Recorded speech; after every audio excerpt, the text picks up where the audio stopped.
नमस्कार विद्यार्थी मित्रांनो. तर आज आपण गणित विषयाचा पुढचा घटक बघणार आहोत, समविषम संख्या. यासाठी हा टॉपिक समजण्यासाठी तुम्हाला 2ची विभाजकतेची कसोटी माहिती असणे आवश्यक आहे. तर विभाजकतेच्या कसोट्या हा एक मी व्हिडिओ YouTubeवर टाकलेला आहे. तर त्याची लिंक आहे ना, मी डिस्क्रिप्शन बॉक्समध्ये टाकली आहे. ती जर तुम्ही बघितली तर तुम्हाला हा टॉपिक जास्त चांगला समजेल. ठीक आहे. तर आता बघूया समसंख्या म्हणजे काय आणि विषम संख्या म्हणजे काय.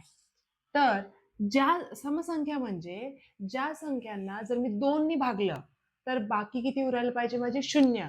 म्हणजे त्याला जर पूर्ण भाग जात असेल ना 2 नी तर त्याला म्हणायचं समसंख्या. आता 2 नी भाग जाते या संख्या कशा ओळखायच्या? 2च्या विभाजकतेच्या कसोटीनुसार ज्या संख्येच्या एकक स्थानी 0, 2, 4, 6, 8 हे अंक आहेत त्यांना 2 नी पूर्ण भाग जातो. ठीक आहे. मग त्या उदाहरणार्थ मी घेतली 1028 ही संख्या. आता ती समैक विषम कसं ओळखणार? त्याचं एकक स्थान बघायचं हे. तर ते एकक स्थानी त्याच्या काय 0, 2, 4, 6, 8 पैकी एक अंक आहे तर आहे. म्हणजे ही काय झाली समसंख्या. आता आता बघूया विषम संख्या. आता विषम संख्यांना पण 2 ने आपण भागू शकतो. पण 2 ने पूर्ण भाग जात नाही त्यांना. त्यांची बाकी किती उरते? 2 ने भागले असता ही एक उरते. त्यांना काय म्हणायचं? विषम संख्या. मग समसंख्यांव्यतिरिक्त ज्या असतात त्या असतात विषम संख्या. आणि विषम संख्यांच्या एकक स्थानी कुठले अंक असतात? 1, 3, 5, 7, 9.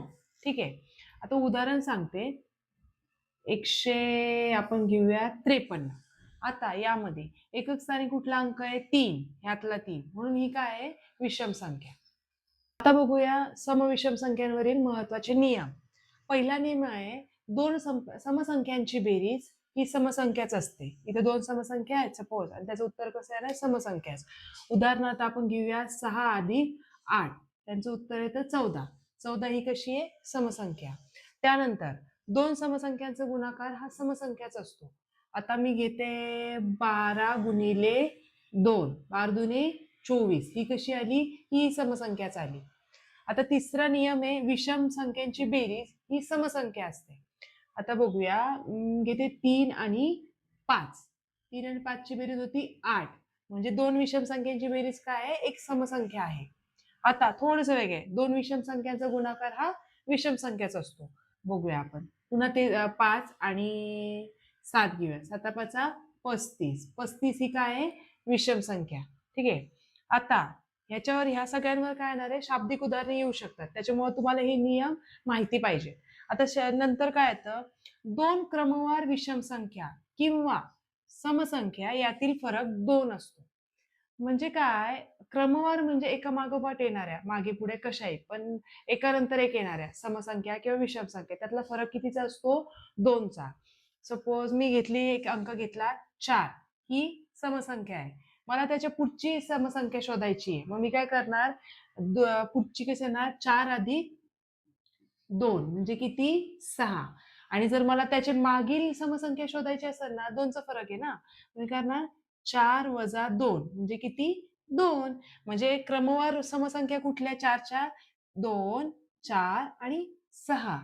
तसेच आपण विषम संख्यांचं पण करू शकतो. आता मी एक विषम संख्या घेते. विषम संख्या घेते 5. आता 5 ची पुढची क्रमवार विषम संख्या कुठली? तर 5 मध्ये 2 मिळवायचे. 5 मध्ये 2 मिळवले उत्तर आलं 7. आणि मला जर क्रमवार मागील संख्या पाहिजे असेल ना 5 ची, तर मी कसं करणार? 5 वजा 2. उत्तर आहे 3. ह्या 3 मला लागोपाठ क्रमवार संख्या मिळतात. ह्याच्यावर शाब्दिक उदाहरणे येणार तुम्हाला. आता आपण समविषम संख्यांचे नियम बघितले. आता बघूया महत्वाचे पॉइंट्स किंवा मुद्दे.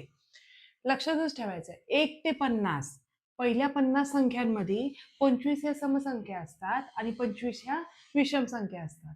तसेच 1 ते 100 मध्ये 50 समसंख्या असतात आणि 50 विषम संख्या असतात. हे तुम्हाला पाठच पाहिजे.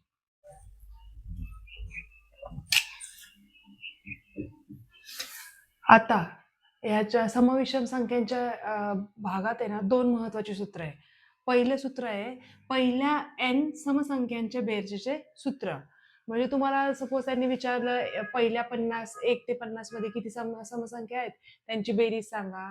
किंवा त्यांनी विचारलं पहिल्या 100 संख्या म्हणजे 1 ते 100 मध्ये जेवढ्या समसंख्या आहेत ना त्यांची बेरीज सांगा, तर त्यावेळी आपण हे सूत्र वापरणार. मग आधी तर काय करायचं माहितीये का, की किती एकूण समसंख्या किती ते शोधायचं, ते म्हणजे n असं धरूया. आणि सूत्र काय n+1 इंटू n+1 म्हणजे n ही नंबर ऑफ तुमची किती समसंख्या आहेत ते गुणिले त्याचे n+1 म्हणजे त्याच्या पुढची नैसर्गिक संख्या यांचा गुणाकार घ्यायचा. तर बघूया, उदाहरण सांगते. त्यांनी काय विचारलंय, 1 ते 50 मधील समसंख्यांची बेरीज द्या. तर आधी ना 1 ते 50 मध्ये एकूण समसंख्या आहे ते किती आहे बघूया. आत्ताच सांगितलं मी, ते 1 ते 50 मध्ये एकूण समसंख्या किती आहेत? 25 आणि 25 विषम आहेत. तर 25 लिहिलं. आणि बेरजेचं सूत्र काय आहे? n+1. मग 25, 25 अधिक 1 किती होतात? 26. मग ह्या दोघांचा गुणाकार करूया. ह्याचा गुणाकार येतो 650.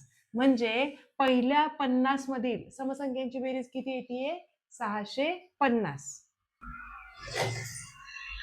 आता पहिल्या n विषम संख्यांची बेरीज म्हणजे तुम्हाला कसं काढणार ते? n चा वर्ग हे सूत्र आहे त्याचं. आता उदाहरणात बघूया कसं. त्यांनी काय विचारलं, 1 ते 100 मधील विषम संख्यांची बेरीज किती? तर सर्वप्रथम आपल्याला n शोधायचं आहे. म्हणजे एकूण विषम संख्या किती 1 ते 100 मध्ये? मी आधीच सांगितलं 1 ते 100 मध्ये विषम संख्या किती आहेत? 50. मग बेरीज कशी काढणार? 50 चा वर्ग. n चा वर्ग म्हणजे n म्हणजे इथे 50 आहे ना, 50 चा वर्ग. मग तुम्ही 50 गुणिले 50 करा किंवा तुमचं पाठ असेल तर बघा. मग आता इथे किती आहेत? 5 गुणिले 5 25 आणि किती शून्य आहेत? 2. मग किती झालं? 2500. ही काय झाली? 1 ते 100 मधील विषम संख्यांची बेरीज.